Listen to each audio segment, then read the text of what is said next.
So here, so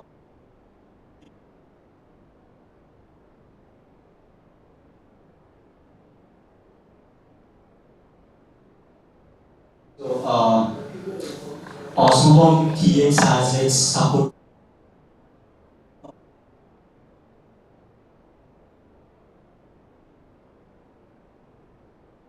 but you would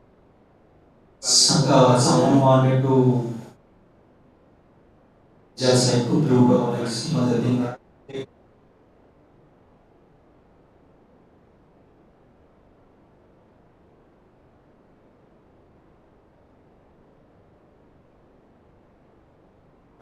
Um, More like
uh,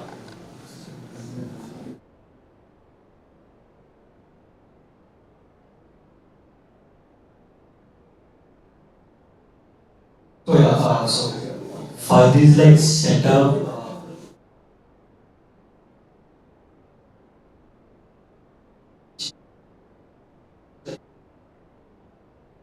single board computer out there and a flash.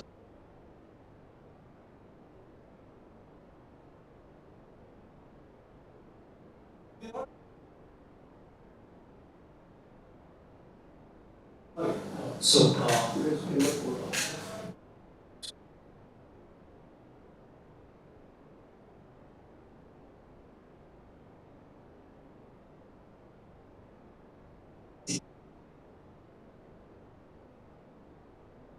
PC or whatever, which runs like in Linux. Uh,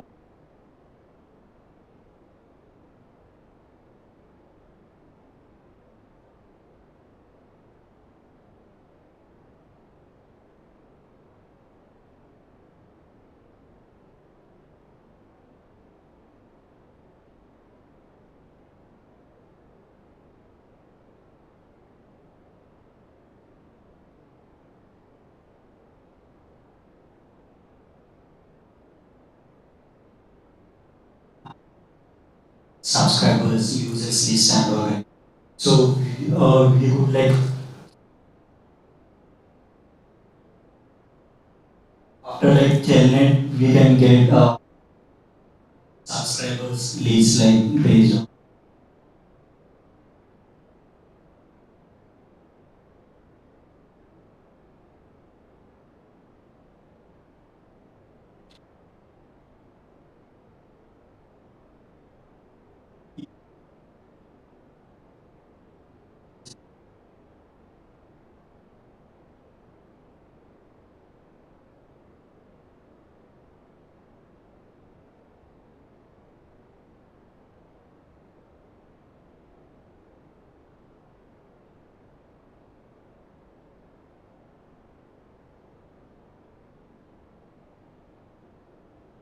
So like actually like for this most of the work I did was kind of say house cleaning work I say maybe because like already like everything like a stack was so and also all the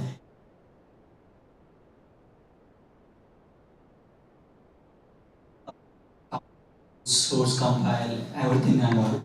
But we have so right now I'm like using so so the Debian has this I think like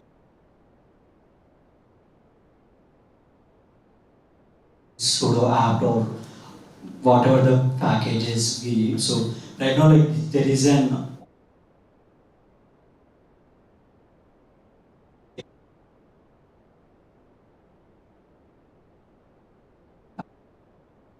Cosmocom related library.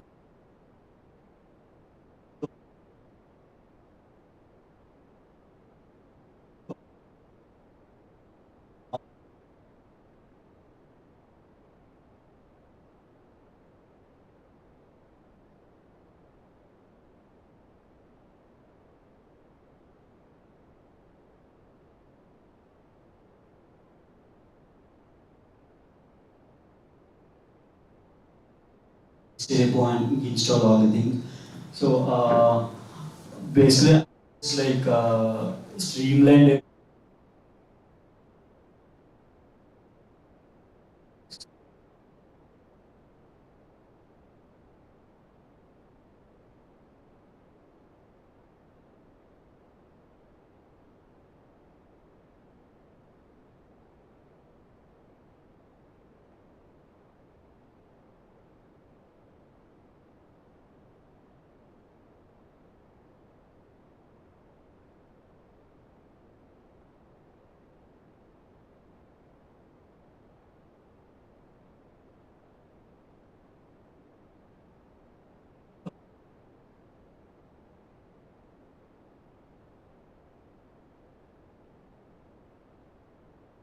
So I just like wrote some simple like shell scripts to automate like all these like processes. So these go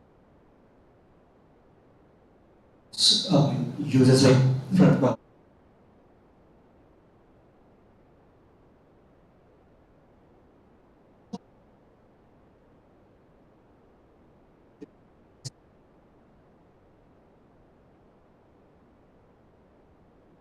to like set it up and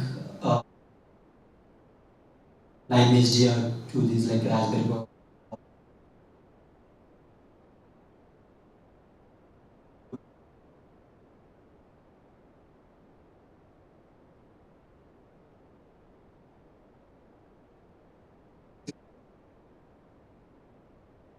subscribers, everything.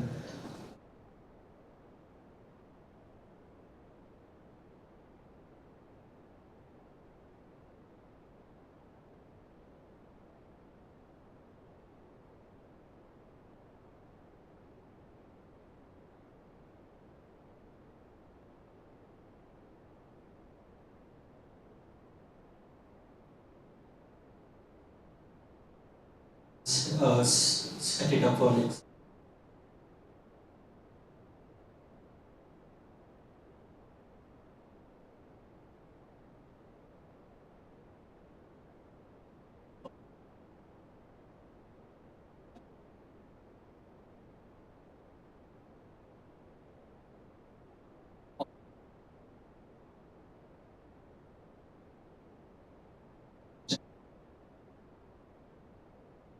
country code, MNC code for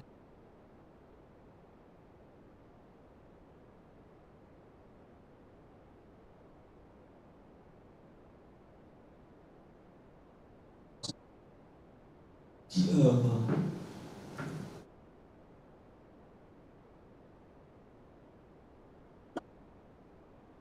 so this gonna like uh,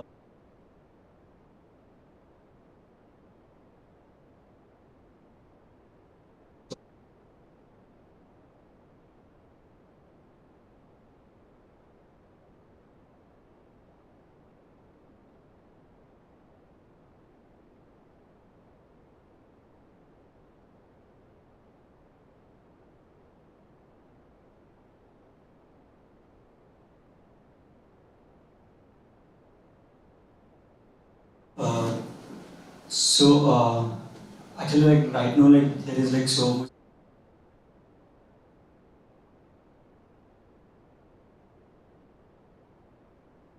So anyone like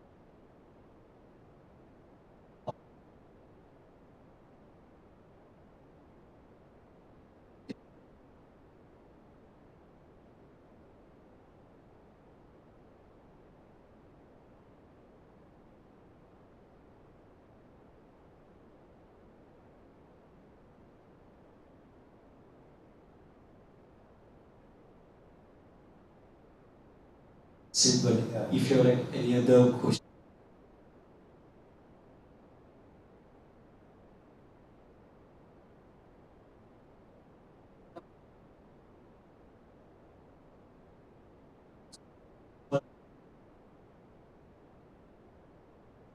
no.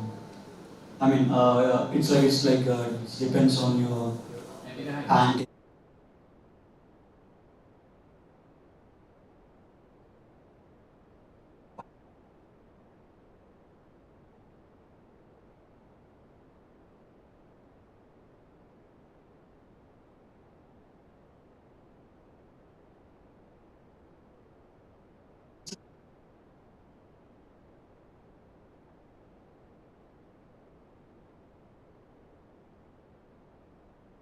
storage you say.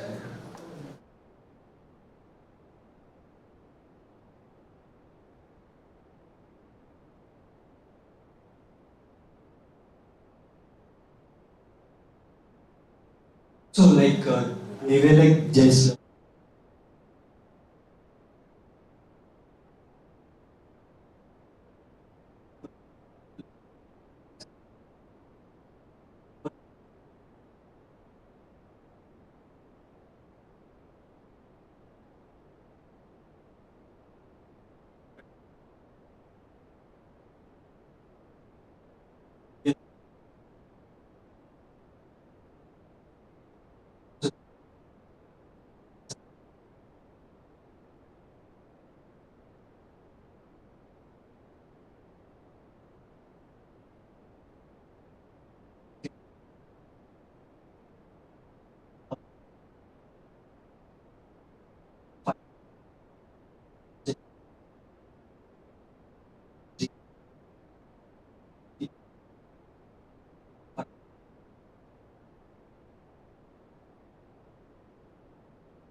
Does it support handover?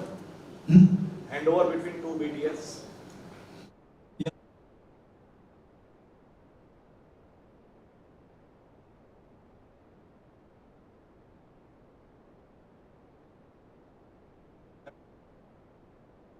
That's like depends on how we like configure. So all like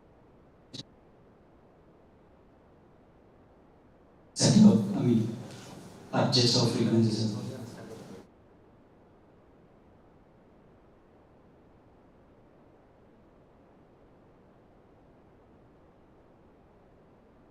So like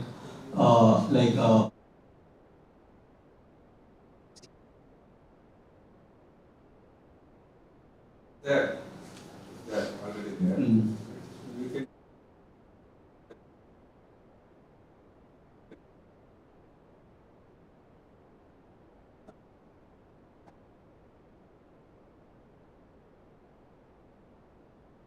there.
Say for example, if you are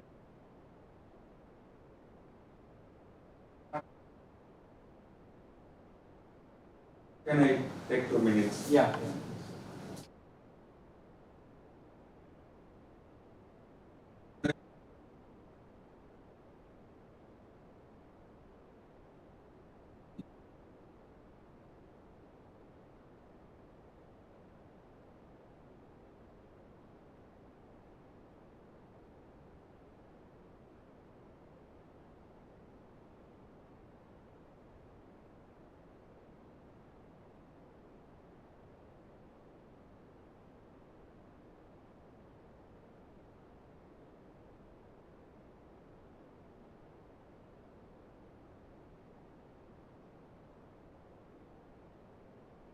That will surround trans. That will help the peoples who,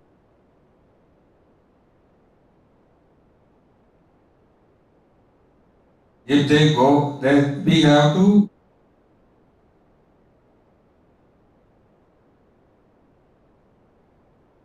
like that you can try to help the community for the emergency communication purpose. This is the interest. So thank you. Thank you. Yeah. yeah. Can we feed audio data into this? Everything you can configure like.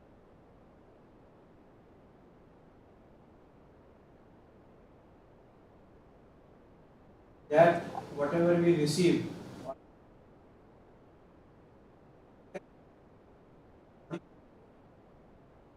That is you so have- that you everybody have to can develop. okay. Designed for emergency communication purpose and it is the that's the concept. Thank you. Thank you. So what about during This hardly take a few milliamperes.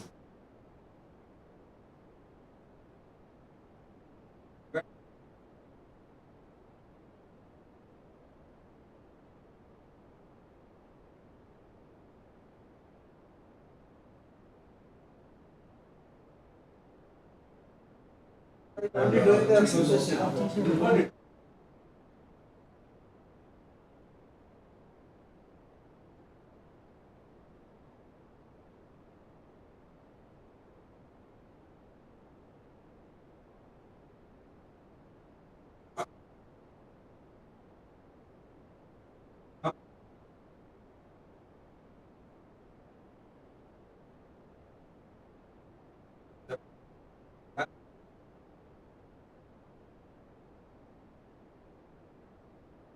Prior to anything, we'll have to make a list of things.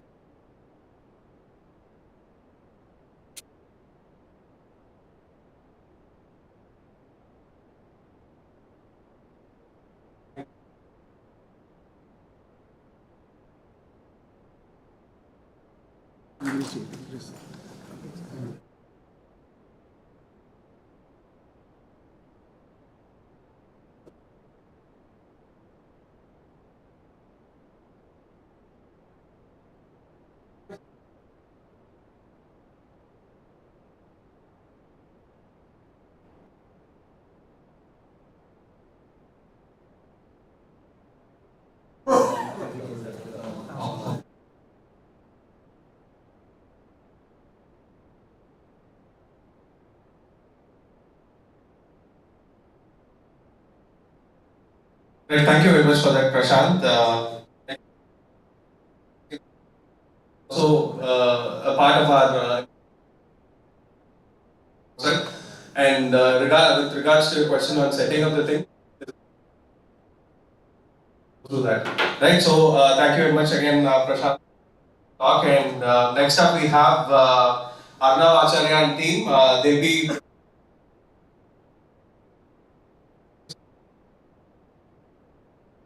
So I'd request you all to pay close attention because there's a lot of physics involved and might go over your heads otherwise.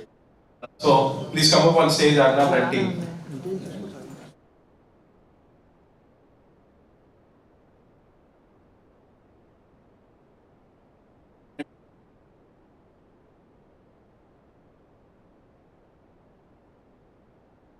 Next year he'll be moving to for his higher studies outside India. So his article is up on QSP.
is Pranay, that's Vedant, and representing our project, it's the particle accelerator. It's called Cosmic. This is the accelerator. I'll go through the slides. Now, more specifically, the particle accelerator is something called a cyclotron. It's basically what it does is, it takes a bunch of particles that we insert through here, and it speeds them up through a uniform one electromagnetic field that's produced this way through these. These are basically thick currents of copper wires, and it speeds up particles because of the left-hand road, right? So it goes this way, it starts spinning up this way, and we pass it through one loop. It's this loop and this loop, and the particles reach around Mach 5, right? Speed of sound times Mach 0.5. And then here is our push loop. This is the loop where we speed it up another 1.5. Now, the reason Cosmic is special is cyclotron. It's also a particle accelerator. A conventional particle accelerator, something that speeds up particles in a straight line, linear, completely linear. But Cosmic not only speeds it up linear here to here and here to here, it also speeds it up in circular directions, basically giving us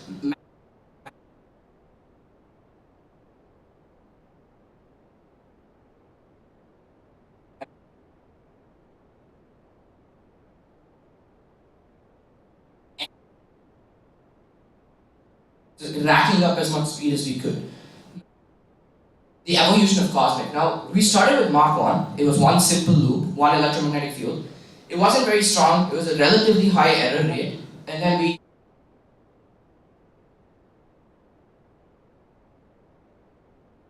had a magnetic field as strong as the Earth, with a lot of copper wire. And then we eventually switched to Trinity.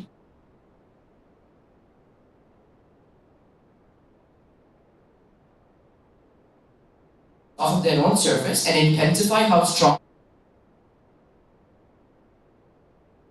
more easily. This is used in CERN. It's the same.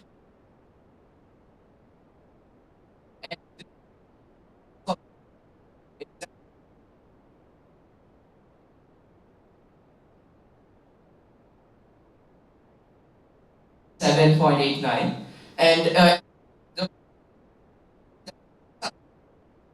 so we have almost 4,000 lines of code that we've written and made 4 different simulation softwares which simulate particle interactions.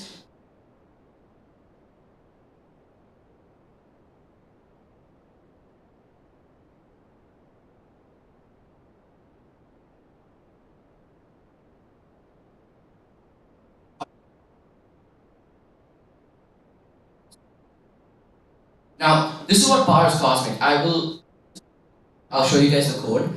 Now, this is our first code. This what takes all of these equations, which are probably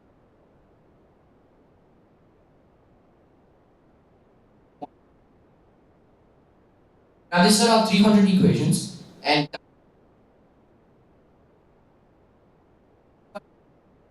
60 a minute. We tell around. Now, I'll get to this. But this laptop, all it does is it works as a GPU. Okay, now I made this a while ago, and what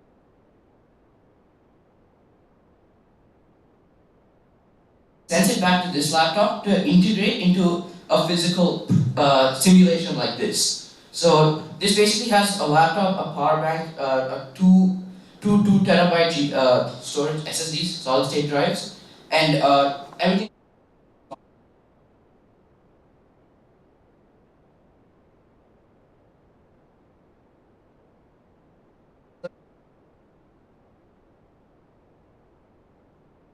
This end of the accelerator, and that's what we run through the accelerator.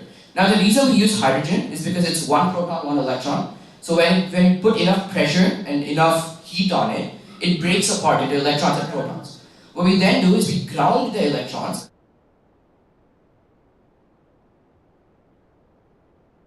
Then we can speed it up. Vedant will elaborate more on that. Yeah, so I'll show you guys the simulation.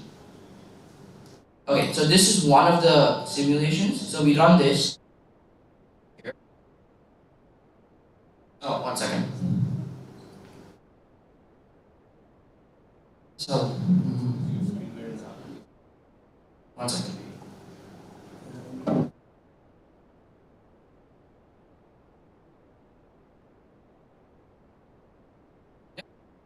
So now we enter the values first, and for this test run, I think uh,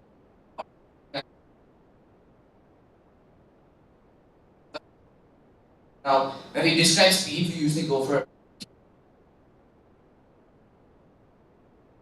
But here 78 is based on laptops to understand the speed of these particles. So 78. The radius is 25. These are all treated.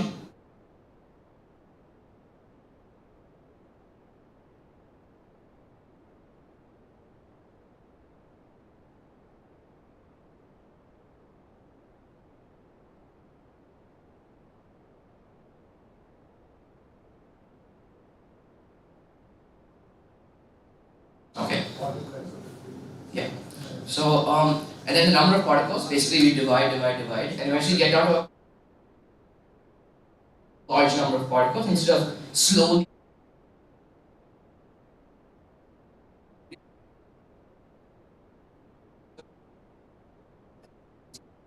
The file basically gets saved to an Excel file which holds a bunch of data, and we pull the data back when we have to go back to this.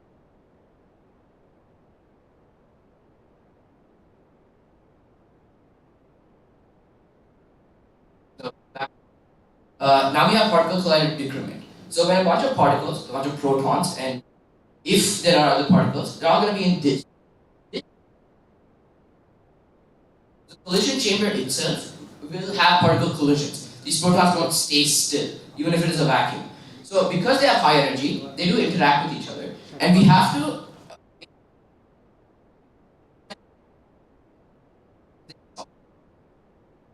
So what we do is we have to run a decrement on.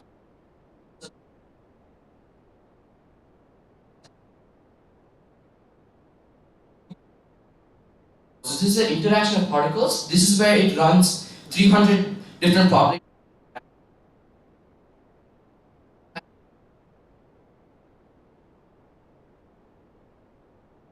So you see a couple particles that are teleporting from one. Okay. So now we also have the particle which allows us to calculate everything that we're calculating. This is a 2D graph representing the particles in, okay, these are also very small units, right? So they're like micro, yeah, I think this would be, yeah, micro. So here, these particles are in a 2D graph.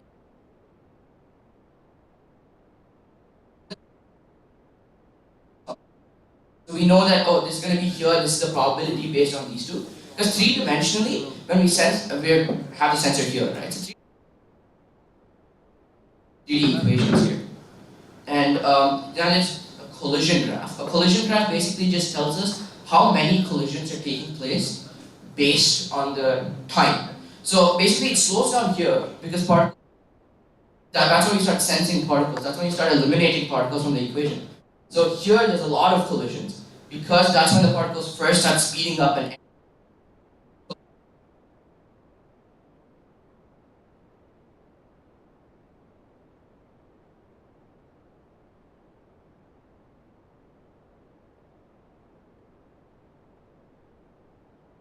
Alright, now this is what I showed you guys. This is how it looks for bigger particles, right? So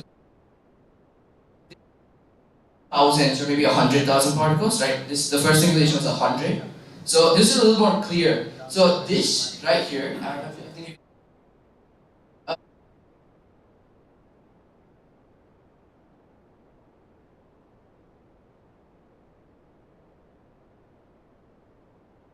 and then this is also like 100,000-ish. So you can see that the collisions are extremely high. More and more particles start either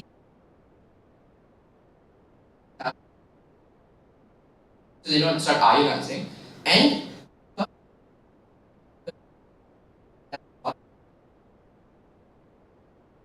now each individual run that we do, the run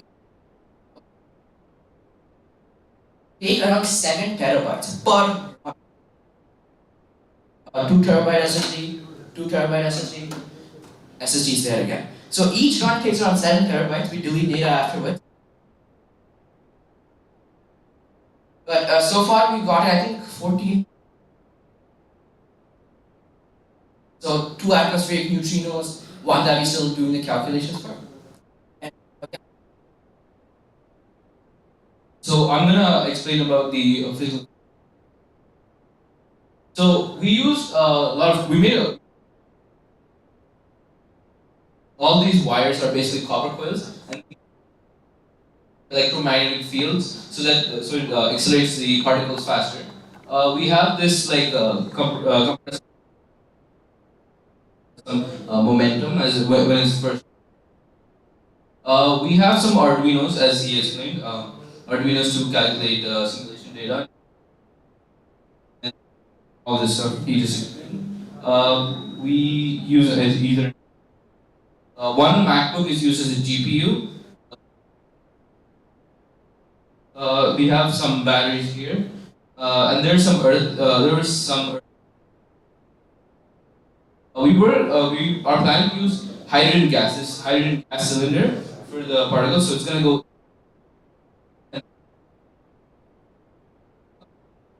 That we'll have that, and then there's like just calculations. Hope for that. So for the loops, so the first loop is to get the particle to a certain a little bit of speed, and the other two increase. The first one brings it to 1.5 Mach, builds up a lot of speed, and then sensors, of course, for the loops there are Arduinos, and then the Arduinos.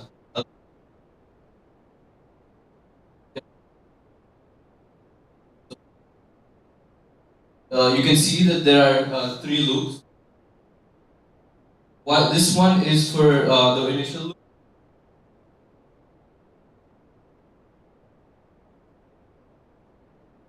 This is just a lamp for like a photon.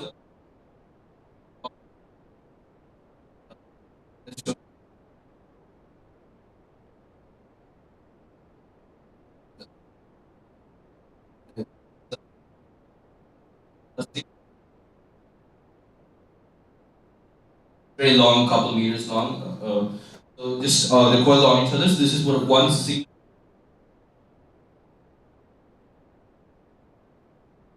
Now, wait on. So we know that one of the in the current modern era is cancer, and the proper methods for cancer treatment. There is no cure for cancer. The methods we have are immunotherapy, which is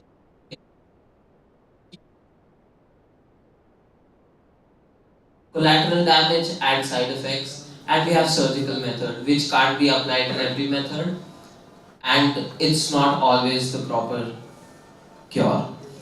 So we can use a method called proton therapy using cosmic. Now with proton therapy, we use and separate it into electrons and protons. Then at the end of the accelerator,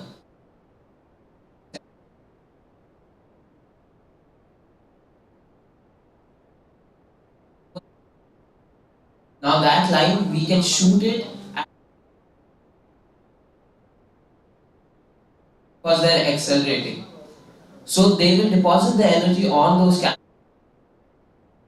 get destroyed. Now radiation therapy does something similar. Now the problem with gamma radiation is it causes more collateral damage as well. So proton therapy can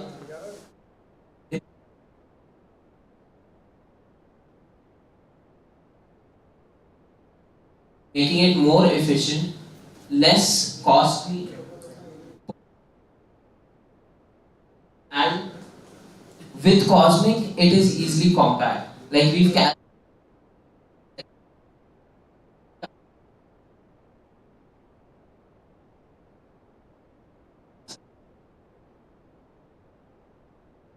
that's it.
That's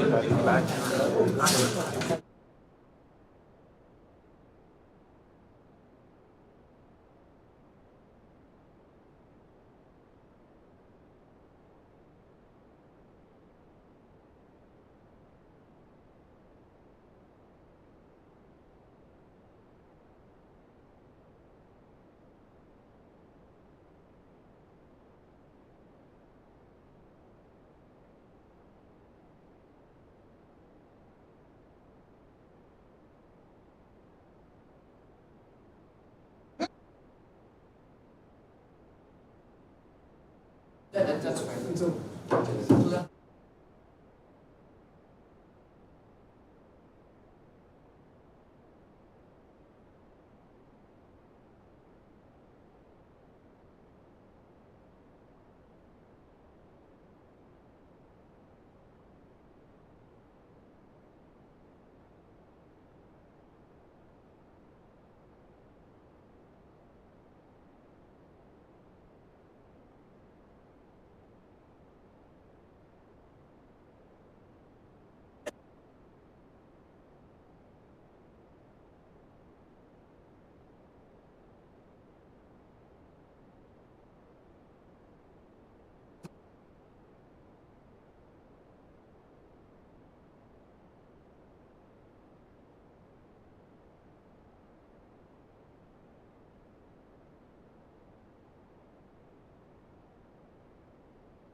Laptops before, so just being careful.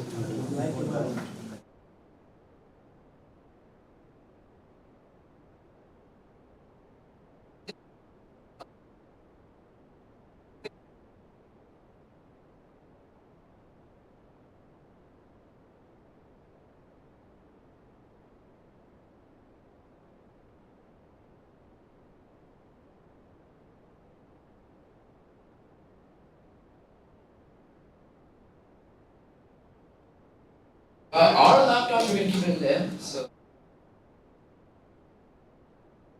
all of our phones and all that stuff is there. Put that away.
Yeah, we compress this 30 seconds IR readings and based on time, right? So when we think that there's something here, he let me know and I'll plug it into the simulations and 60-second run is going to be running for 60 seconds. And wait. So this is what we use. This is we made this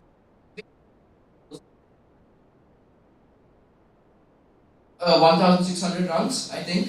So we have a new one, and we're not because dangerous, but we're gonna run. I think we're just gonna go atmosphere. Yeah, mostly nitrogen. I think it should be fine.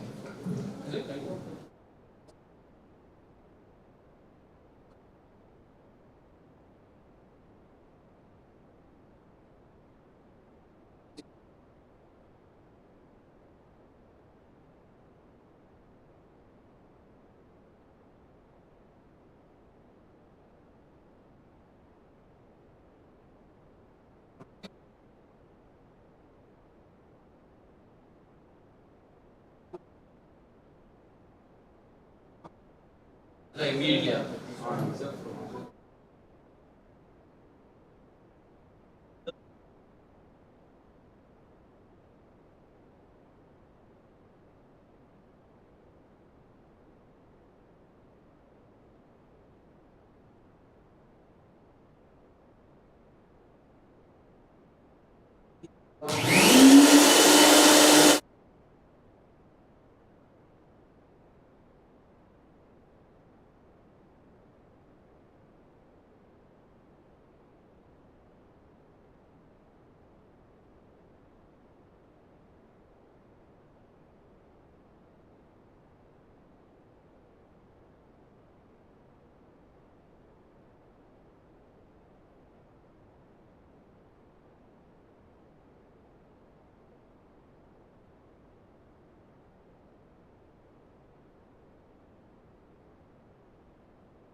That's one run, right? So the error we got there was 3 seconds. So it took 3 seconds for them to go from there after the release to there, basically till he felt it. So 3 seconds, human error, and then machine error, and then we look through the loops because then there are bends and there's turns, and then they basically reflect off of these bends and turns. So they go this, it's like an optic fiber cable. They go here, here, here, here, and they travel all the way there.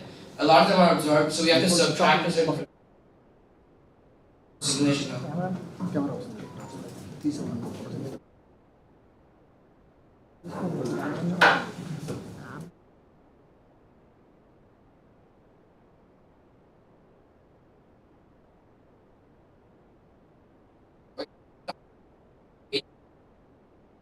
So because we have all our constants, our distance, electromagnetic field, and how much it you.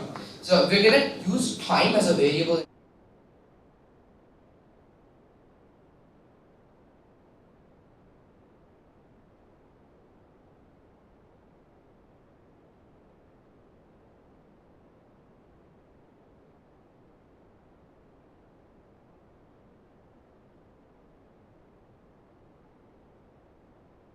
Okay, this is one of the simulations that we use.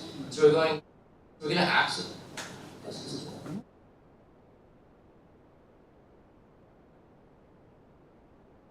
It's not an actual run. This is basically just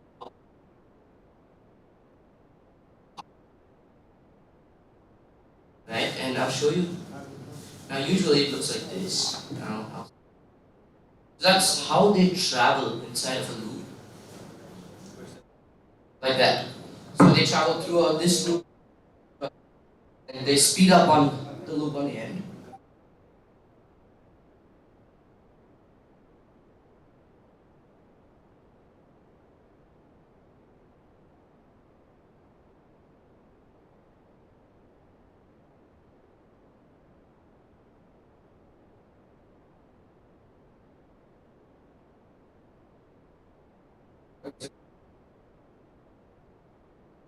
Okay, so like 60-second runs, bunch of values that we can enter on the spot. So based on this, 3 seconds is entered there, and then yeah, or oh, this is the green book that we talked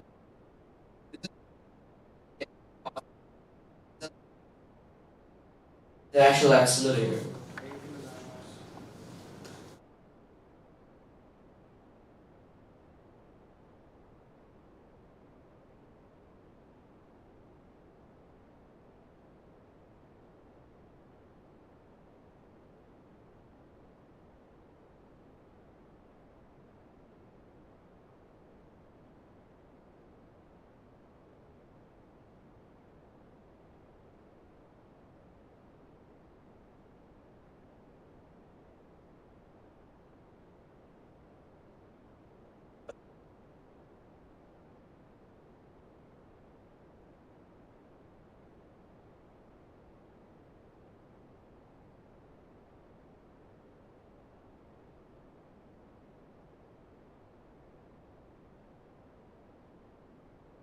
So,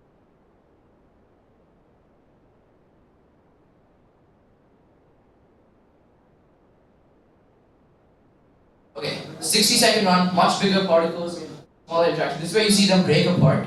So this is what happened in the collision. So protons interacting, and so bigger protons, more higher energy ones, they don't break apart easily.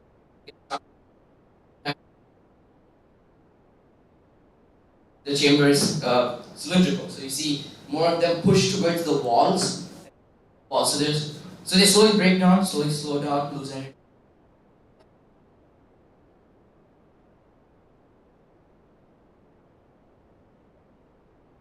This is a visualization. So these parts of it, that's what we look for when we look for particle interaction.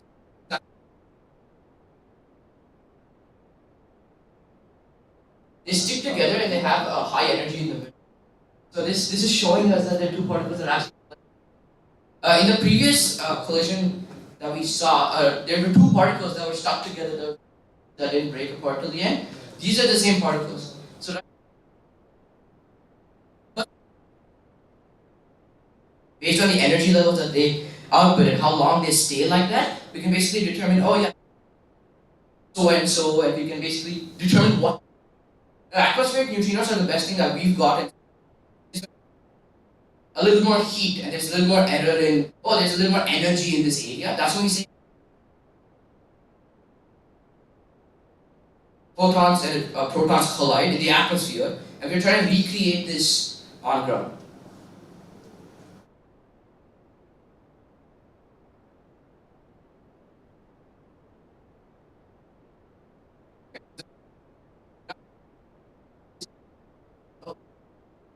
So we have 350 collisions per second there.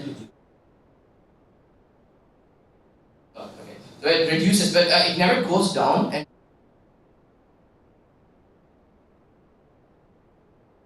yeah.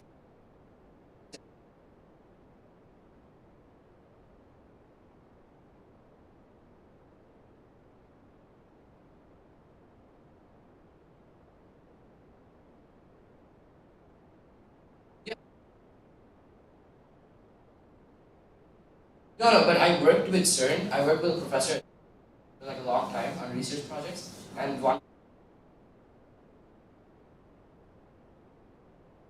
Oh, they're massive. These are relatively small for that. But that's the reason we took three loops, basically three loops that are like put together on top of each other. So when you do create or induce a magnetic field, they form in loops. So there's one like this one.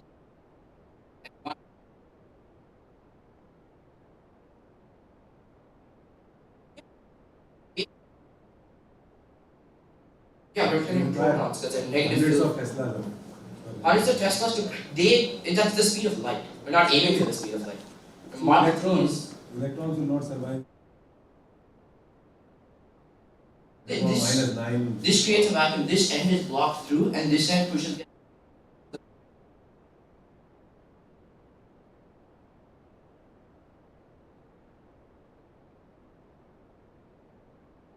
This, yeah, that's why we get rid of electrons. That's why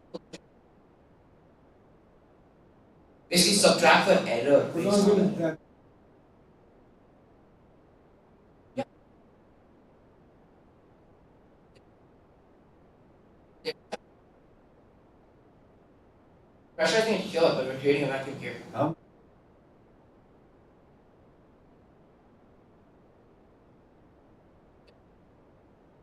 Basically speed up protons. This creates a vacuum in its own because we push here. How do you create protons? Hydrogen. We break apart a bunch of hydrogen. We have cylinders at home that we break into these. That can be done, it will be fantastic. Gotten results based on breaking apart protons.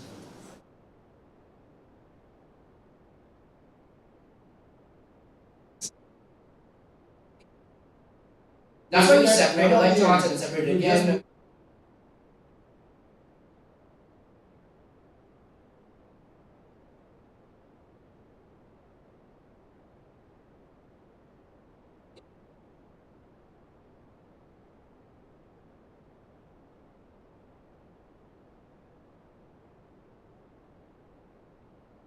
But as far as we've gone, our theory.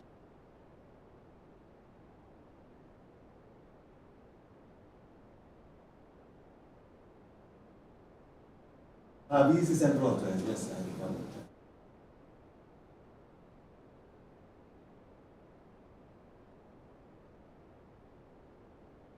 What's your next evolution of this? What?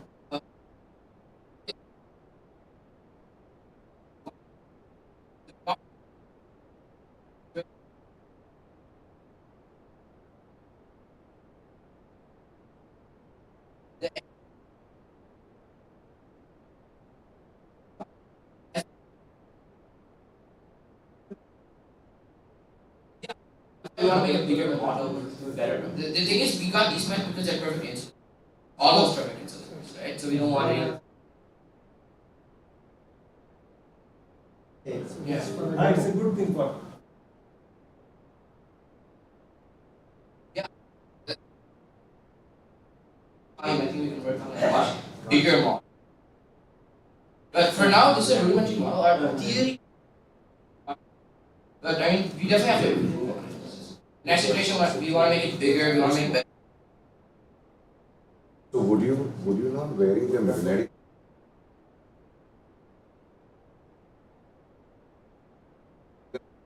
Oh yeah, we're not pulsing it, we're creating a uniform magnetic field. Change directions. Instead of pulsing, if we pulse this, then if we pulse this and this, not this, then come this.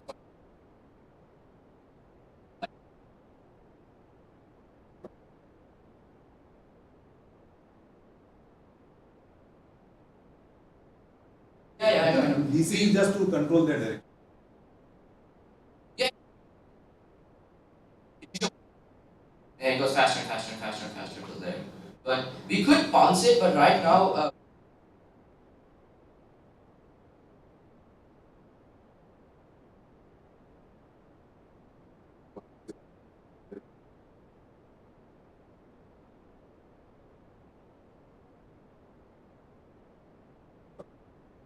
Then your level of vacuum.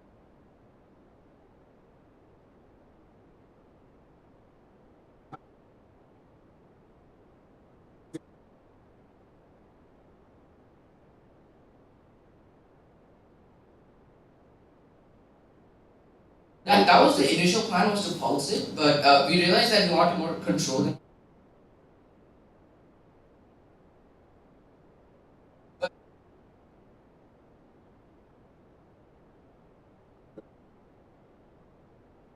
Pulse, right? You gain greater speeds and greater.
by SP Bhatnagar, BU to SPF.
Friends,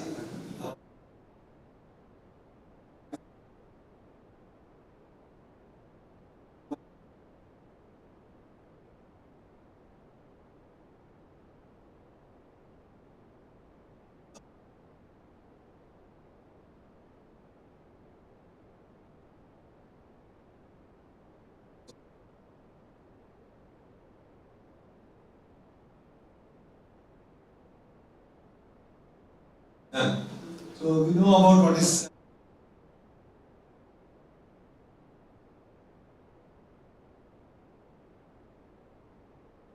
where you got two oscillators. Oscillator one is variable. So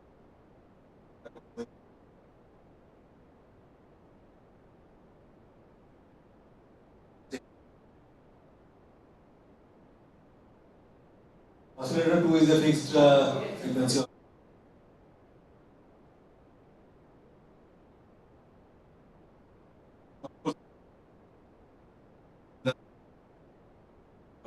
Concepts, yes. So yeah, continued with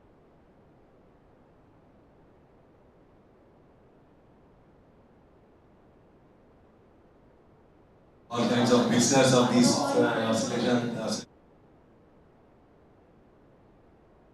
Crystal oscillator is fixed frequency, whereas so all these things are everybody must have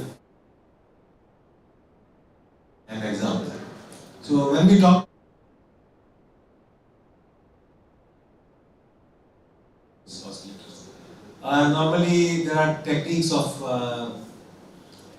improving stability. For example,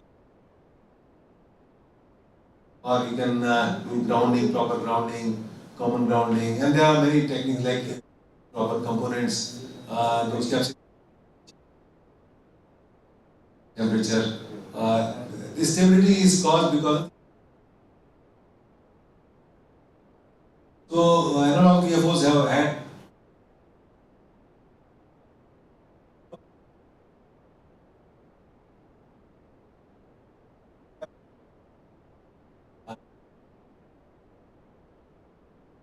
I just wanted to show you how it looks like. So this is one of those BitX boards. I love BitX. I have got some 13.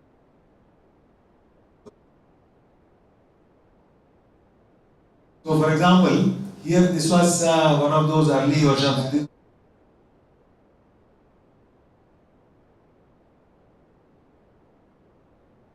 by our students. So you can see some of these variable frequency oscillators. So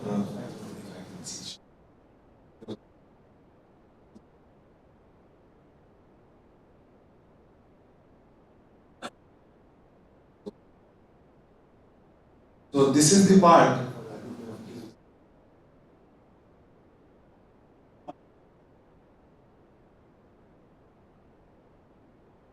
Paranjit, this is one of those earliest boards. I'm still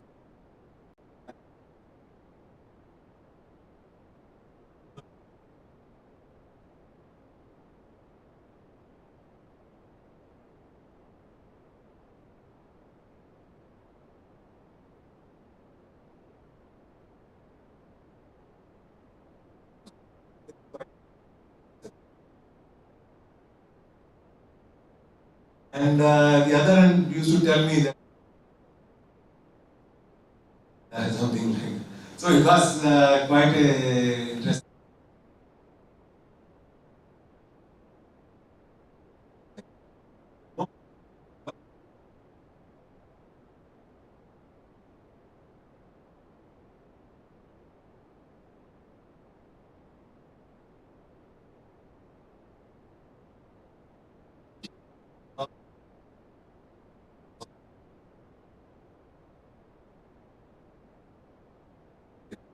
Shielded, all those things work, but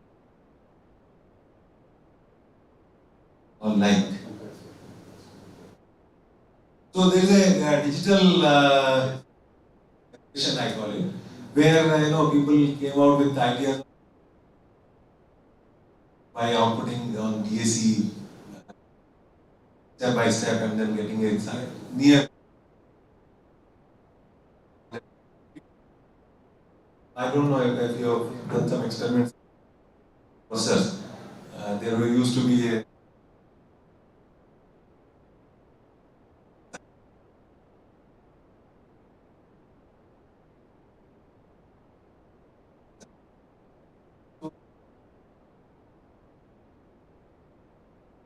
for example, one of the IC which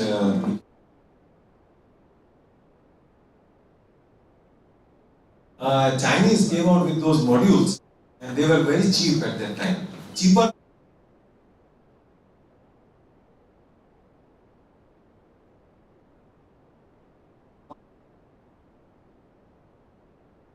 For my BTEX, first of them was made.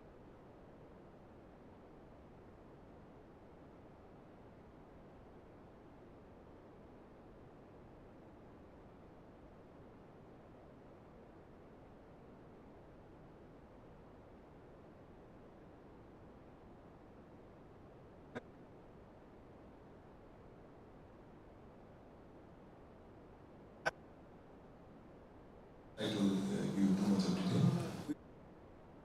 Cheap compared to 9850. 98.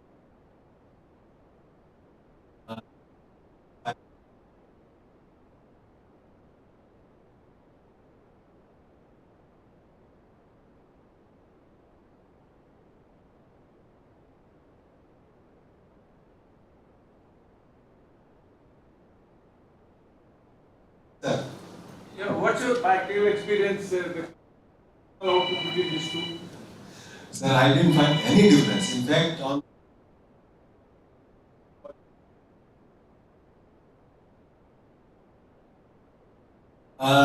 what happened was that there were some doubts about using 5351. The difference between two 9850 and those things,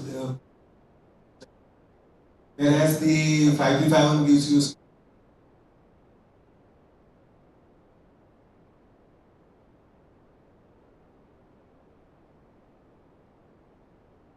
So if you go through the BTEX,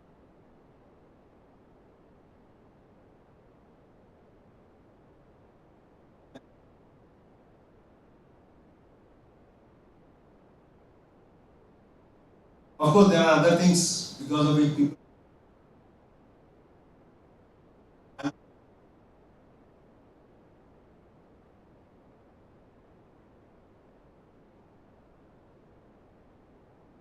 Here, I have not done any measurements. This is just here.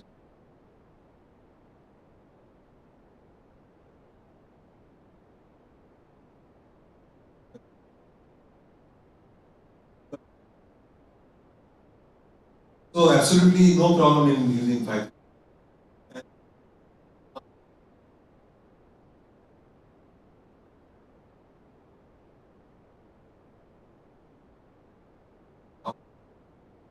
So you can compare the two recordings and see.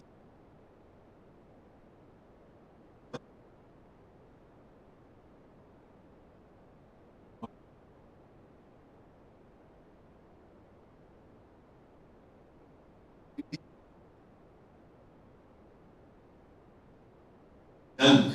I just got the front panel. So from junk I found it. So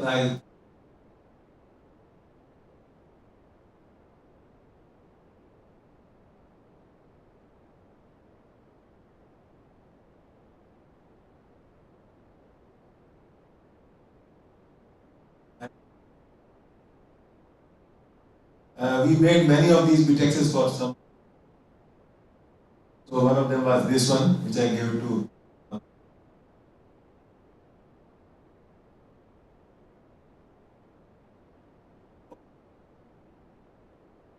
You require a microcontroller to control these.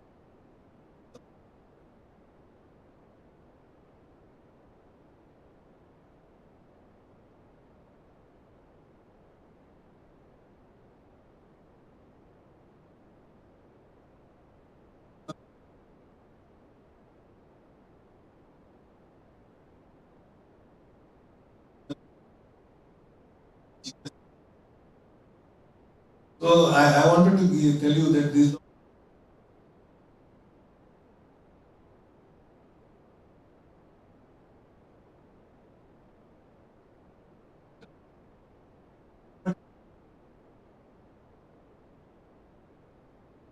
I'm not able to contact him.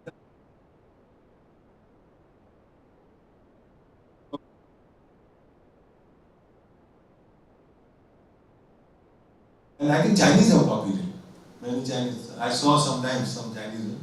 Uh,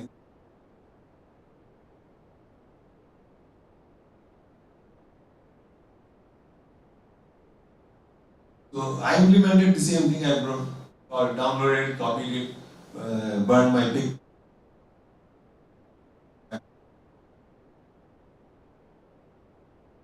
Then the microcontroller has gone bad, so I'm not able to use it now. Same way TT, due to Sierra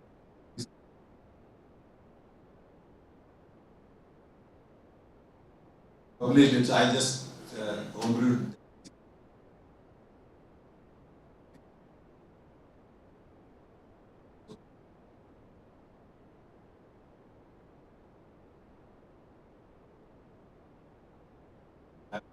Also.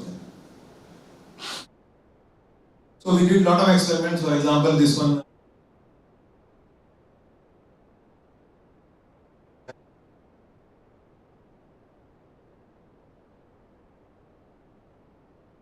Then this is the hardware thing. Yes, I have.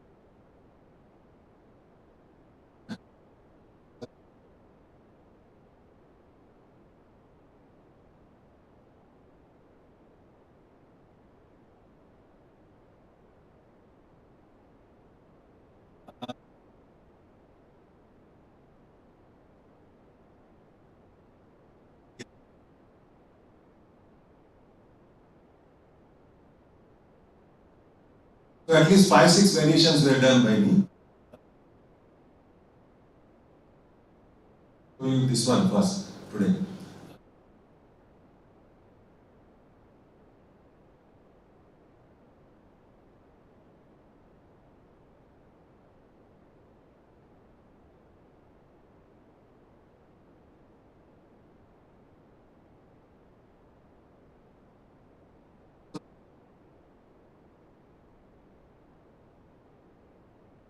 So the rig is sitting behind it. So this is the front panel.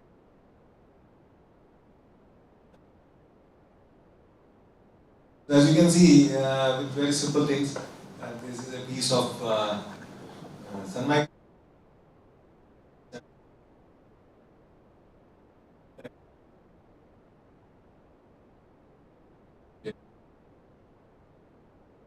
Also do this similar kind of thing for changing the frequency, etc. All those parameters. And intentionally, we have got so many switches. He asked me to design it for his one.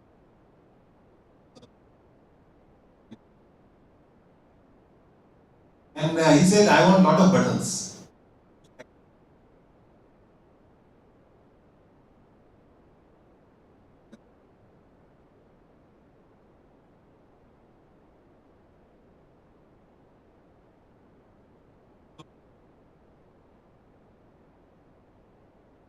But anyway, advantage is you can change the step size. You can,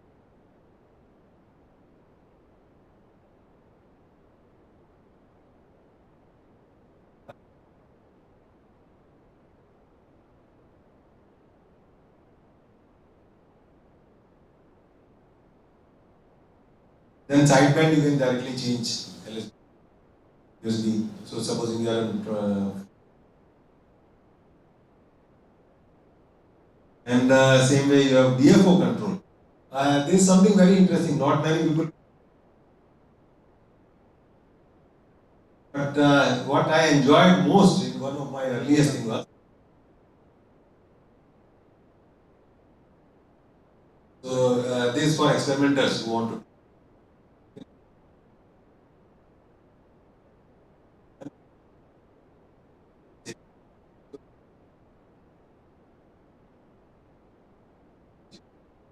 So simple thing, very simple program. Anybody can copy it. I have got some few pieces.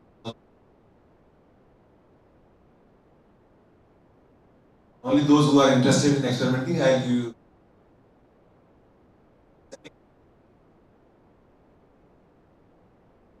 So this PCB was made. Again, I did it.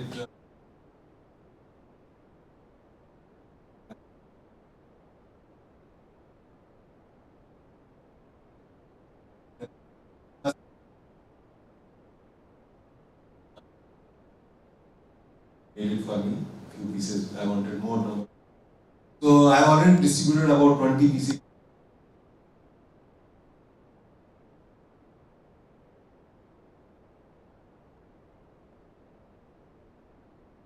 And there's a display here. I am using only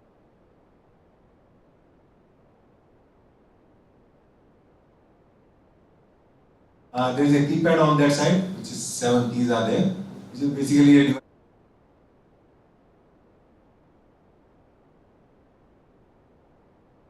Different voltages are there for different keys.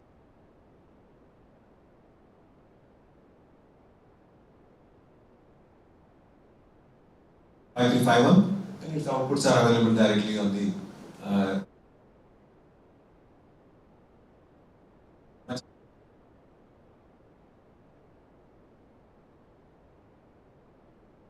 working very well. So 2-pin connector, there you should. So very simple design, not much of.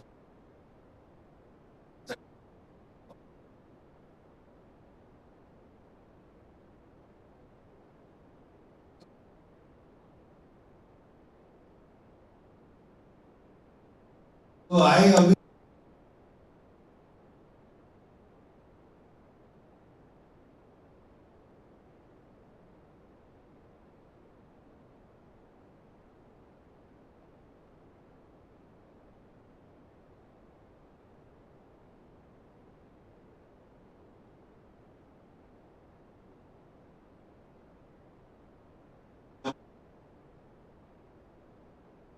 Memories, there are 20 memories, so you can store.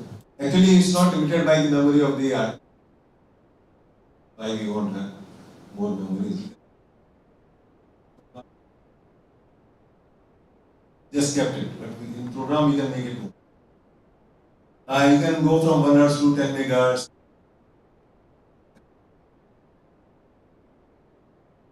TFO is also tunable, so you can see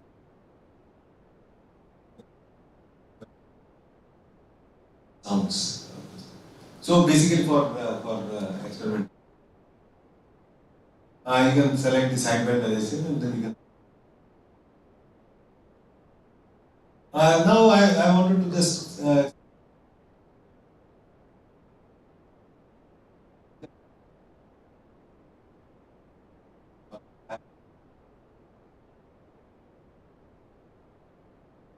we have got 16 character 2 line or color TFT with or without touch.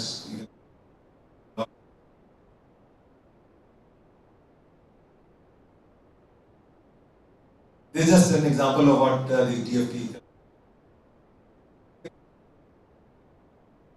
I know many things displayed in graphics and all those things, but I intentionally wanted to keep it. And for touch, you require some space.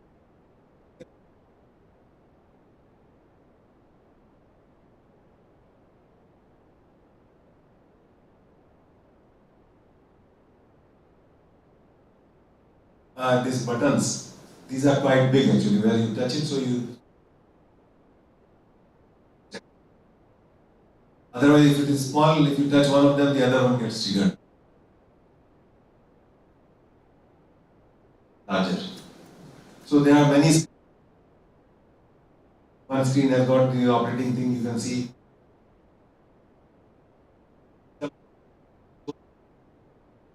Get the encoder, which one will change.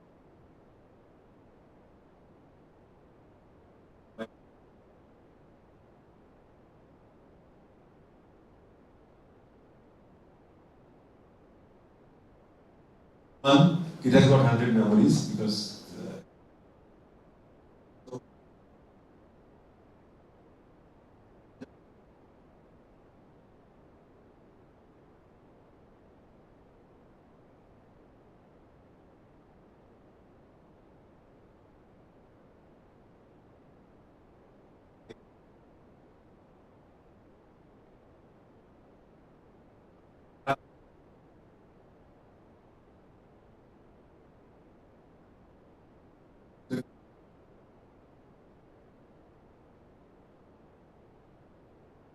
Same way, step size, you can move around.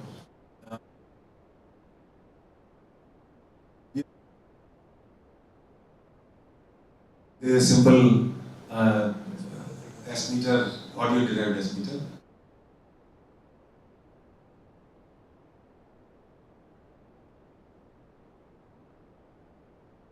Output power. That also is shown. So,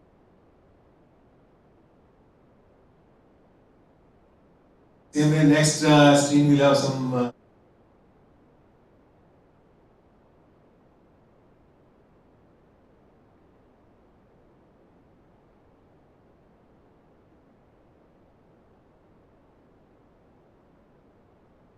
Not done properly, then you will have offsets in each band.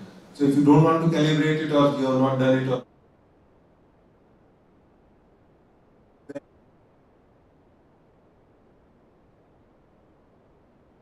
this particular thing shows offset. So what it does is it shows you 7050, but actually it is out plus or something like. So when it is minus, it is going above. When it is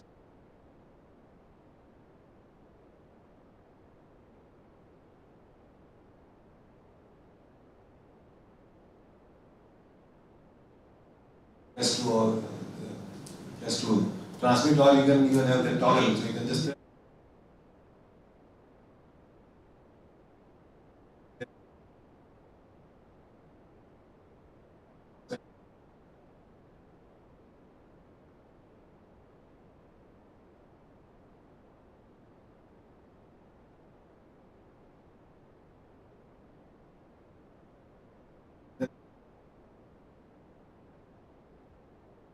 so S meter has to be calibrated. Now what happens is we don't have any signal source.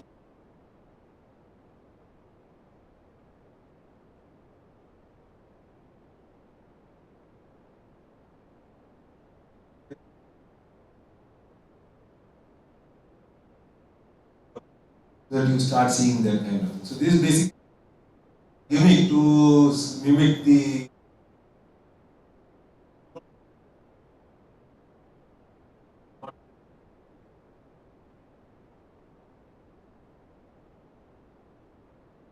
touch screen has got a problem,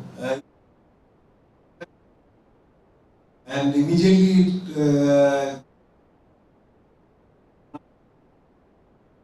then it may be taking more than one touch. So when you touch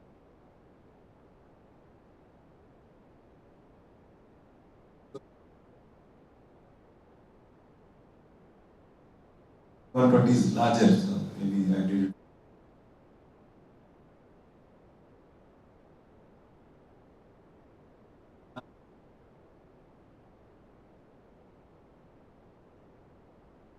Then there is a possibility of backing up the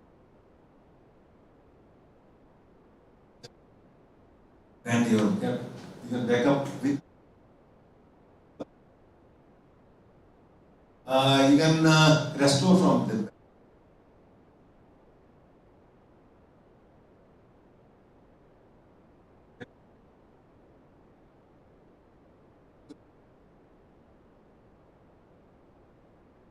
solution that you just keep a backup memory and save the backup.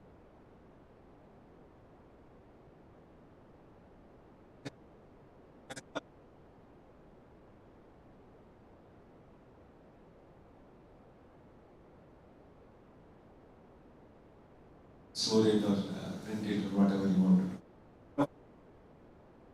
Function when things go beyond. And there is a tune function which is very good for mic. Want to tune your then you can use it. So these are the things which this is one of my bit axes.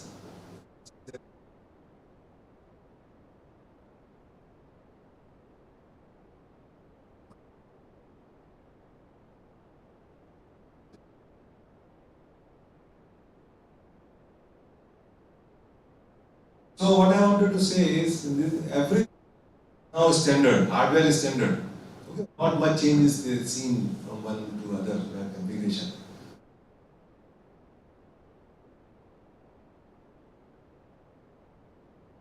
learn programming. Not difficult at all to learn programming.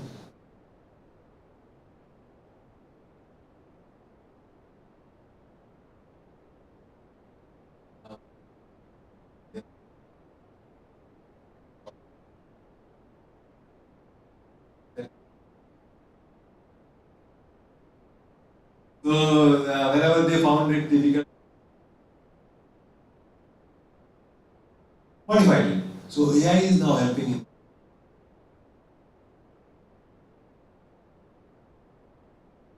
So hope everybody enjoyed it. I would like to show a demo also.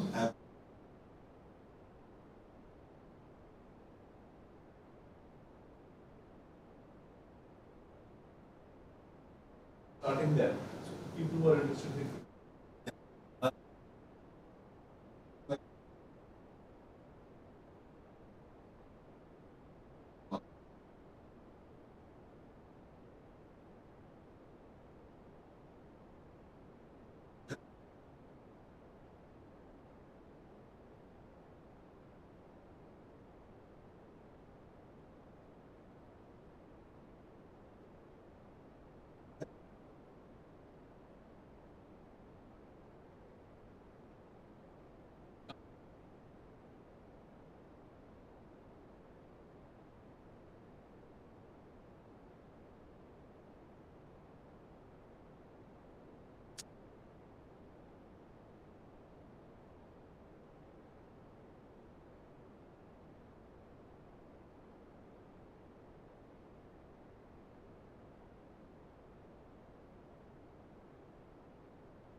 What happens is if it doesn't draw sufficient current,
that is actually much better. Yeah, I find it easy.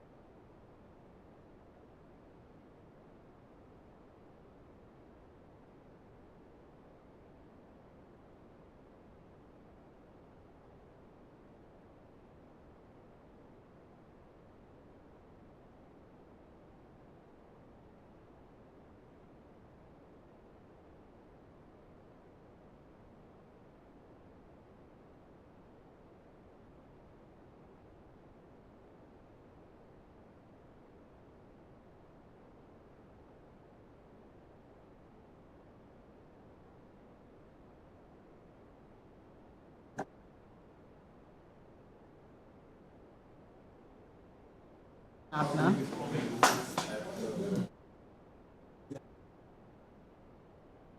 అది కాదు recording ఆపేసి power of చేశానా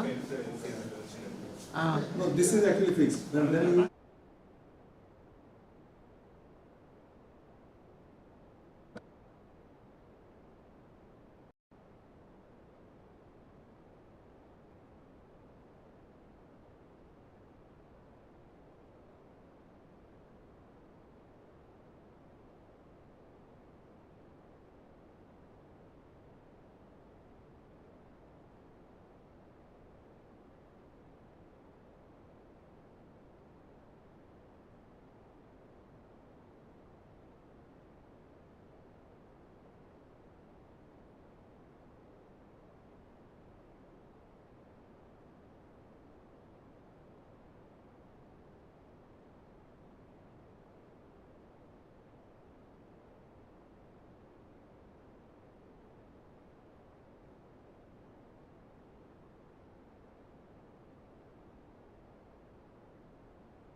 Hello.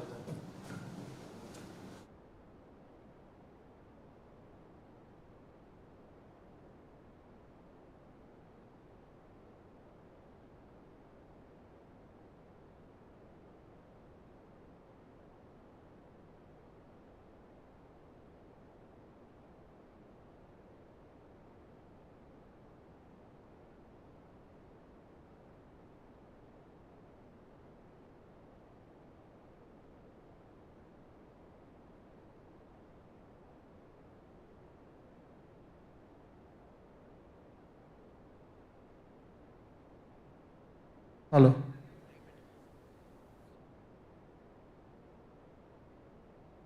Testing 1, 2, 3, 4.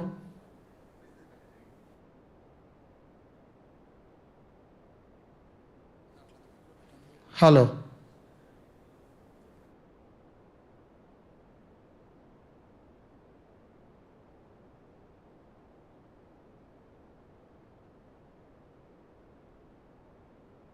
Hello.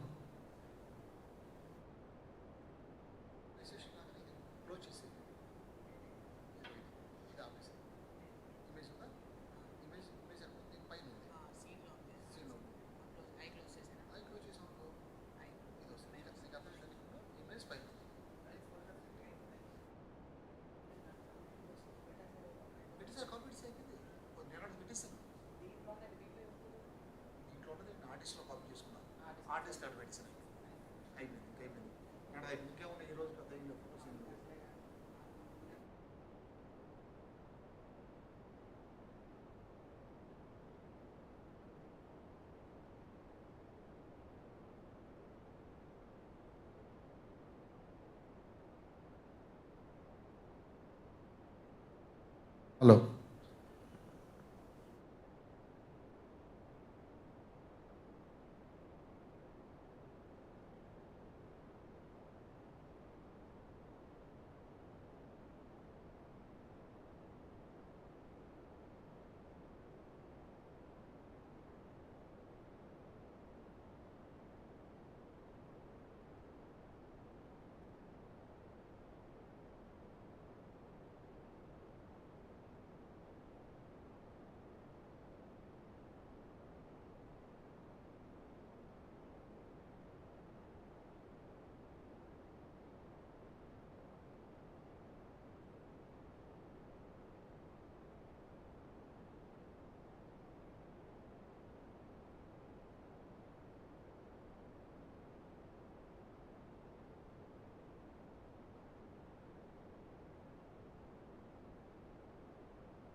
ఉంది అన్న అంటే మళ్ళీ తర్వాత మళ్ళీ కావద్దు లింక్ అవ్వదు అందుకోసం institute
we'll start shorting. Just getting the presentation ready. Once it's done, this is price distribution. After that, Farhan.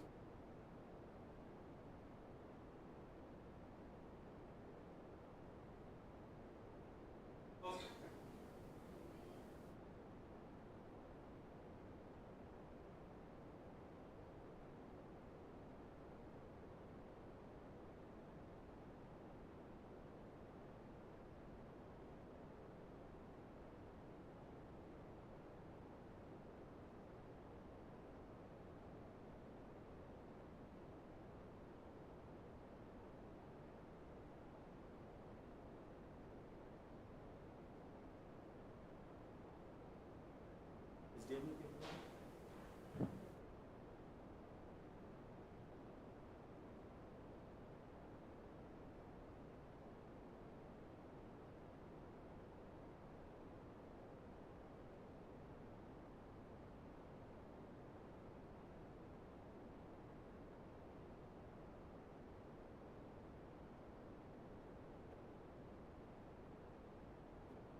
Only to take me back to languages.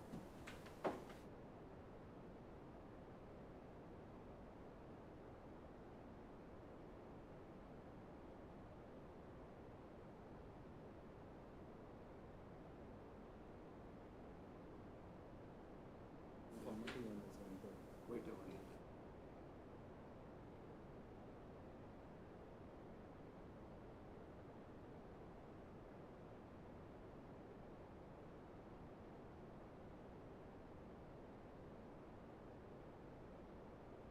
On అవ్వలేదా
slide front to back previous.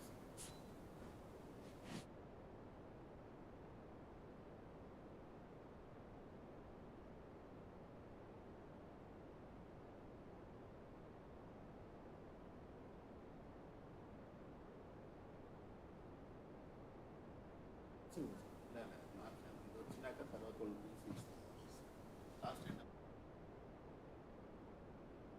ఉండాలా correct నేను మార్చలేదు what like sample start అదేముంది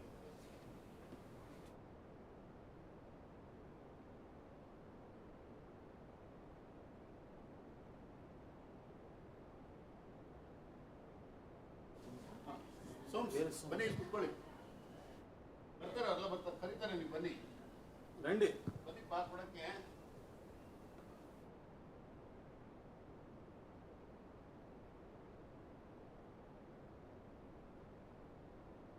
start ಮಾಡಿ.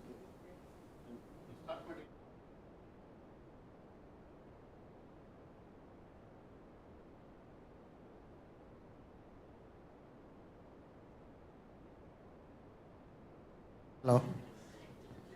Good afternoon, friends, fellow hams, and all the Fox centers.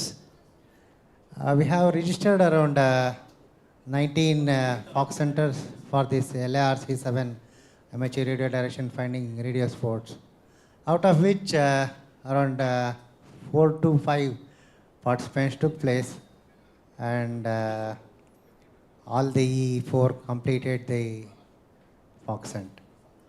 It was a good event and a little bit interaction from the students of the community. All the 3 were from the engineering background, and one SWL, he was Aswin, I think I am not seeing him over here. So all the SWLs as well as the places went to the engineering college students. And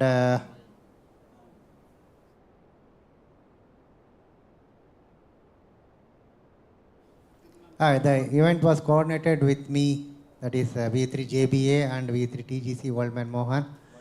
So we both brought the radio transmitters, ARDF transmitters, and this was as per the IARV rules we have made it. The previous, all the Foxhunters were on regular basis, that is only single tone were going all these days, and only a long tone of 30 seconds on high power and 30 seconds on low power, and 4 minutes of gap. That was the regular events which have been conducted so far. But this is the first time in the LRC we have made this Foxhunt as per the IARE rules. That is the first 2 transmitters, that is MOE and MOI, were transmitting on 144 700 megahertz, and the third one was at the 144 600 megahertz. That was the event frequency transmitting MO continuously. Actually, the transmitters started transmitting from 2 o'clock itself, as the event planned for 2 to 3. So anyhow, it got delayed by another 2 hours. But the transmitters were on from 2 to almost 6 o'clock, until 6 in the evening. And the participants were so enthusiastic. Finally, when the second winner, I think Giridhar went to the end of the transmitter. He pulled the power supply of it, so that the third and the 4th place winners got confused, whereas the tone was not coming from the transmitters. So finally, we gave the clue for the 3rd and 4th place winners. At least let them go. So it was like that. But I request to all the participants not to handle with the transmitters part of it, because on one of the events, V3XCB Balu, he attended one of the Chennai Foxhunters. He directly took the ARDF transmitters completely. He took it and he was running. I got the placement. I got the placement. So in the enthusiastic, you might have done this. I will just hand over to with TGC Mohan. Good morning, everybody. That reminds me, yesterday first fox hunter, he did the same thing, not able to run away. He has pulled the fox tail and troubling other fox hunters. Okay, jokes apart. Coming to the details of the fox hunt yesterday, we had the 19 participants registered, out of which the LARC organizers have given them the 3-element tape measure antenna for them to fox hunt. They need to bring their 2-meter ante so that they can participate successfully and hunt the foxes. So successfully 4 teams hunted all 3 foxes. We will thank the check marshals, volunteers who had volunteered, Srijan at the start point, Adil who handled the checkpoint time marshal at the MOE, that is the first fox. Then comes Shiv Prasad, who was handling as a time check marshal at the point 2, and then Reshwant at the end fox. Day before yesterday, myself and Soms, we came here and we did the recce of the campus way to keep the Fox's transmitters. It should be accessible to everybody. They have to come at the same time. It should be disguised. They should think it is not a transmitter kind of thing. We planned all those things. And yesterday, before 2 o'clock, we made everything ready. And actually, Fox started howling. In the sense, started sending the tone. For some reasons or the other, apologies, started delay. Finally, 4 hunters were there and they are able to hunt. So we thank Sai Kiran for Secretary of LARC for coordinating with us and doing this. She also did the initial coordinations. Coming to the details of this fox hunt, so this is at the start point. Just before the start point, our Fox and coordinator VU3JBA Soms is there, and then you can see lots of activities running around. I had a tough time to keep the confidential and other things. I registered myself as a participant to fool others. We didn't mention my name because we don't want somebody to track us and where this guy is going, what he is doing, and directly come there. To give a fair fox hunt and real adventure experience to everyone. That's what we did, kind of thing. So this is the first fox MOE, which is kept at the library. And Adil had I guess he had a tough time there. He was actually standing at a place where others cannot see him. He can only see when the fox people comes to this. This bag is inside the bag. We had the transmitter in the setup. In coming slides, we will show you how the setup is there. So Adil was there as a first Fox time checkpoint. And then we had the Fox 2. Whatever you are seeing, this gunny bag inside that, we had the transmitter setup over there. This is next to our law college seminar hall. In front, this is where the seminar hall entrance is. And very close by, people going and coming, they can see that. And we had Shiv Prasad there as a time check marshal. Ready, you can see he was ready to sign the time and other things for the hunters over there. So then comes, this is the end Fox. 144 600 megahertz is the frequency. At the canteen, we kept it inside. There is a transmitter. If somebody sees, they will think it as a dustbin kind of thing. There's a tea shop which is closed right in front of the block 1. If you go down here outside left side, no, go to down to the steps, you can see that to your left. That's where we have kept it on the street. So just if somebody going by or looking from the faraway places, they think it is a dustbin. So disguised as a dustbin, but inside we had this fox. So this is the setup what we had. So you can see the handy and a power drawn from the battery. And this is the setup which has been using the GPS. It synchronizes with the all different transmitters. Transmitter 1, transmitter 2, and the end point. So transmitter 1, it transmits for 1 minute a tone, and then there is a gap. Second one will take over. The start at the end of each tone transmission in Morse code, MOI and MOE has been transmitted. That is what the identifier. The difficult part or the fun, the hunters can share their experience. Once you are getting the signal from this side, very next minute you get the signal from this side. We have decided like that way, opposite directions, to make it little tricky and funny. So you can see this is the setup, how we have kept inside the box. So next one is, this is at the end, after successful hunting of all 3 foxes, there is a debriefing, and many of our young friends had lots of questions to the fox hunter and the organizers. We had clarified to the extent whatever we know, and we told how to go about where it has been used, kind of things. So coming to this, each participant has been given a participant card which will contain their competition number and the name. Start time will be written at the start point and end time at the end point. First, when then the first point, the time check marshal will put the time and he puts his signature. Second point, they will put their time and signature. This will tell us whether they have hunted in the proper sequence or not. The time will tell us. Sometimes there is a possibility the person will go to the second fox first and then come to the first fox. But our volunteers there, they know where to sign and they have signed and given. This at the end what we signed, and we take the difference of what is the minutes and then we are announcing the results. So results are like this. All 3 fox transmitters successfully hunted. First place, the person took 75 minutes. We had anticipated 60 minutes to cover all three. So it's good, fun. Nevertheless, it is a good thing. And second place, the person took 81 minutes. Giridhar came there. The third place is Ashwin. And fourth place is Balasai Datta. This I had to appreciate the Ashwin, I think, youngest Fox Center. It's not the placement, Ashwin, what it is the enthusiasm, what you add. And you came there and entered, no, that is what matters for us. It's just a sport. Winning and losing is other thing, but a sport, you have taken and learned something. That is what matters. In coming years, in future, definitely I want to see you year and year to conduct the Fox and other things. I guess you will keep those things. So last but not the least, we have to thank the organizers of LARC committee, our secretary here, Sai Kiran is here, who had helped us in all the way, and Shashi also initially coordinated and did all those things. So maybe some of you can share your experiences, how you felt or things like that. Whatever you have, the questions or doubts, you can ask.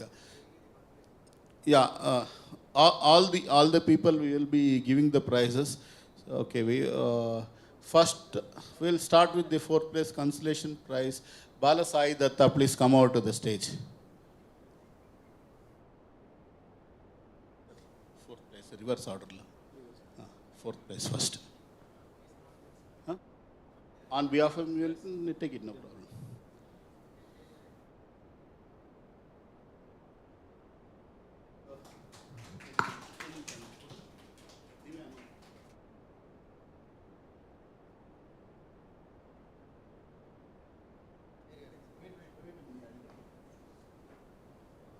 I will share that pictures.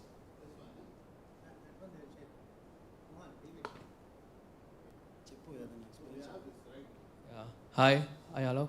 I am also an HWL. This is my first time for a fox hunting, and before 2 days I don't know what is fox hunting at all, and I just saw like some YouTube tutorials, and I came here, but it's like I thought like changing the frequency and also like some third harmonic. We tried it, but it's like entirely different here in real time. It's like skills also matters, and also like more than experience really matters.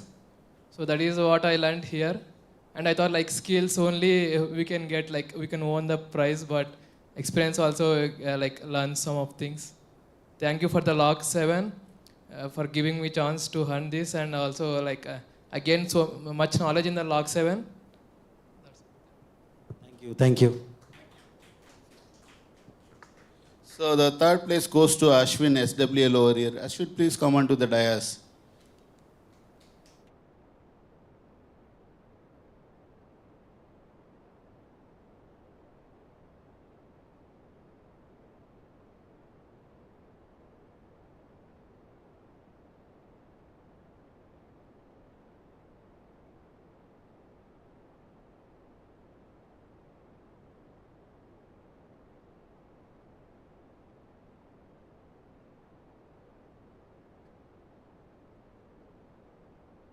నీ experience ఏంటో చెప్పు. Okay. So don't worry. I'm like you only in the initial stages. I'll expect you to talk more on the stages in the coming years.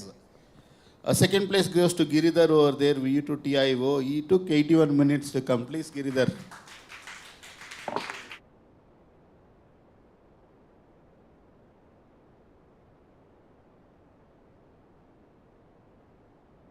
Just a minute. Giridhar is the person who pulled the fox tail. He came there at the first, but timing wise, it is the second place. He is going to share his experience over here. So this was my first fox hunt. The foxes were very tricky to find. The first two foxes, which were MOE and MOI, because they were on same frequency, it was very difficult to find, and they were time synchronized. It was very tricky to find them. As sir said in the beginning, after one fox, the another fox will begin, and we were getting transmission from opposite ends at the same time. It was very difficult. And the third fox, as it was of different frequency, it was very easy to find it. And like it would be better if the game would be starting at the same time, sir, because people were coming at the middle of the game and like it was some kind of issue for the people who came on time. So, and it was a very great experience. And another thing, I would also recommend my college friends to play Fox Hunt. I'll ask sir for their help. Uh, yeah, hunting the fox. Yeah. Okay. Thank you, everyone. That's all. Thank you, Giri. Yeah, we appreciate your frank feedback, asking us to start on time, definitely. And we call upon the both YLs onto the stage because they are part of hunting, and let them share their experiences before we announce the first winner. Please, both of you come over to the dais. Please come.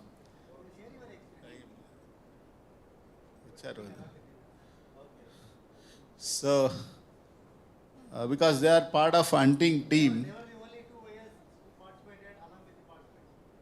please, your name? Hannah and Bhavyashree and Anna are here. They were part of the hunting team with the others. They will share their experiences. Good morning. So actually I not participate in the fox hunt, but I know both of them because they are my classmates in the same college. So actually the thing what we faced is that we were finding the signal everywhere. So that was a problem. We were finding the signal everywhere, so we could not find the MOE and MOI. So it took a lot of time, but at the end, we were just running all around the college, just finding every SWL and asking them, and they were like, we were thinking that they were lying. But still, we were like, okay, no, you have the transmitter. But we were like, no, we don't know anybody. So the last trick, we were like going to every sir, and they were giving some of the other trick, like, reduce the frequency by 5 hertz or something, 5 kilohertz. So we were trying to remove the gain. And also we were just trying to find everybody. At the last I was like, just go and find any child because they are going to be the SWL. So, but still at the end everyone came to one place and then we found sir. So sir was like, chalo, we all will go and find it together. So congratulations to the winners. Thank you.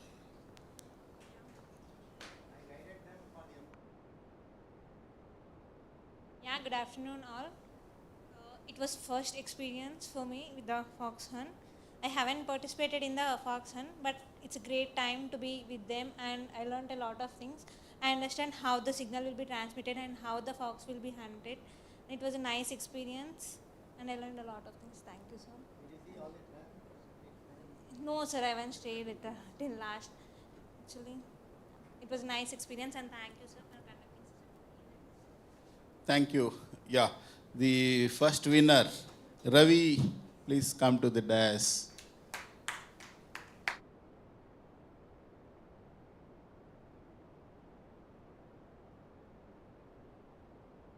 Actually, when Ravi came to the final fox, he thought he is not the winner because he's seen all hunters there.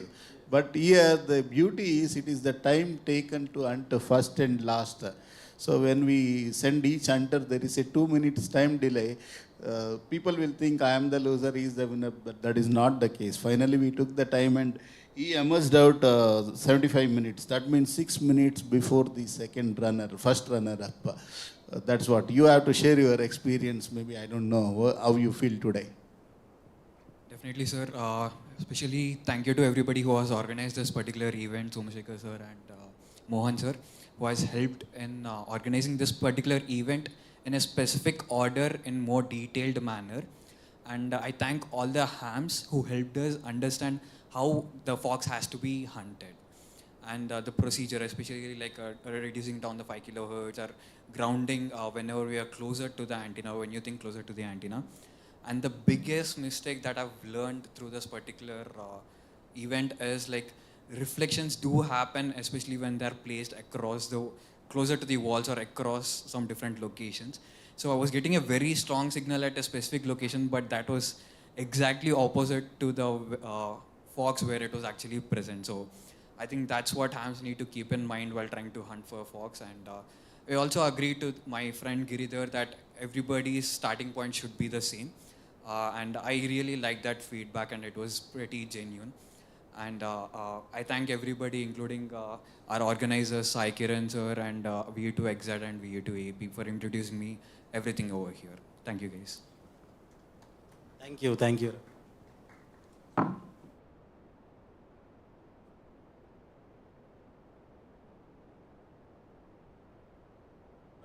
guys, everybody onto the dais. We'll take one group picture.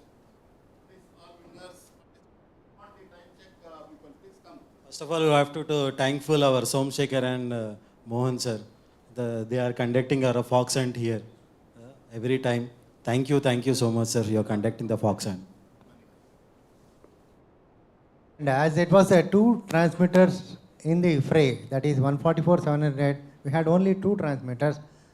As such, the starting interval was 2 minutes. If the 5 transmitters were there, then the interval will be 5 minutes of intervals.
Thank you, thank you.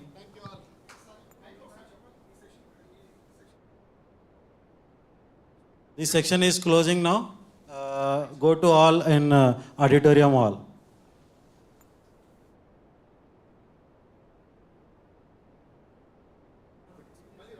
Done.